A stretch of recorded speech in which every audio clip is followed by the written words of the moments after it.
இந்த லேடி இந்த பெட்டியை ஓபன் பண்றாங்க. ஓபன் பண்ண உடனே அதுக்குள்ள இருந்து ஒரு பெரிய மான்ஸ்டர் வந்து அவங்களுடைய காலை புடிச்சிக்கிட்டு அப்படியே வாயை திறந்து அவங்கள கடிக்க வருது. உடனே இன்னொரு பொண்ணு அந்த இடத்துக்கு வந்து அந்த மான்ஸ்டரை ரெண்டா வெட்டி அவங்கள காப்பாத்திடுறா. ஆக்சுவலா இவங்க ஒரு கேம்ல இருக்காங்க. இது ரொம்பவே ஒரு ஆபத்தான விளையாட்டு. இப்ப கூட கரிஞ்சிருத்த மாதிரி இருக்கிற ஏதோ ஒரு உயிரினம் இவங்கள பயங்கரமா துரத்துது. இவங்க அதுகிட்ட இருந்து பயந்து அடிச்சுக்கிட்டு ஓடுறாங்க.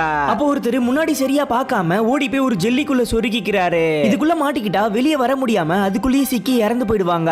இப்ப மறுபடியும் அந்த உயிரினம் இவங்களை துரத்த ஆரம்பிக்குது. ஒருத்தர் ஒரு கார்னர்ல மாட்டிக்கிறாரு. அவரை ரெண்டு பக்கம் இருந்தும் அதே மாதிரி மான்ஸ்டருங்க அட்டாக் பண்ண வருதுங்க. பார்த்தா ஒரு பக்கம் இருக்கிறது அந்த மான்ஸ்டர் கிடையாது, அது அவங்க டீம்லயே இருக்கிற பொண்ணு தான். அது மாதிரி இல்யூஷன் அந்த மான்ஸ்டர் கிரியேட் பண்ணிருக்கு. அந்த பொண்ணு எப்படியா அவரை காப்பாத்தி கூட்டிட்டு போயிடுறா. இவங்க எல்லாரும் இப்ப அந்த தூண்களுக்கு இடையில இருந்து வெளியில வந்துடுறாங்க. அந்த மான்ஸ்டரும் இவங்களை பார்த்துட்டு இவங்களை நோக்கி ஓடி வருது. இவங்க வேற வழி இல்லாம எல்லாருமே அந்த ஜெல்லிக்குள்ள குதிச்சிடுறாங்க. ஒரு பொண்ணு மட்டும் அவளுடைய விரலை வெளியில விட்டு பாம்பு மாதிரி மாறி அதுல இருந்து வெளியில வந்து அந்த ஜெல்லிக்குள்ள கையை விட்டு உள்ள இருக்கிற எல்லாரையுமே காப்பாத்திடுறா.